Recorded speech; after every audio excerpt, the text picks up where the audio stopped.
Три училишта од општина Карпош ги ставија своите кујни под клуч, а едно од нив, основното Димо Хаджидимов, го затвори и магацинскиот простор, откако 9 ученици беа затруени. Од општината информираат дека во основното училиште Војдан Чернодрински се затруени 3 ученици, во Владо Тасевски 5, додека пак во Коменски има 1 ученик заразен од салмонела.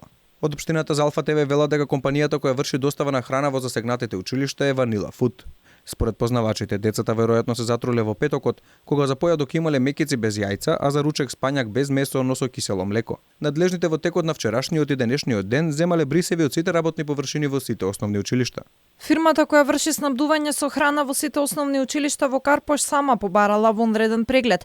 До добивањето на резултатите ќе бидат затворени кујните во овие 3 училишта, како и кујната во основното училиште Димо Хаджидимов, каде што нема регистрирано случај, но е сместен магацинот од каде се снабдуваат другите училишта.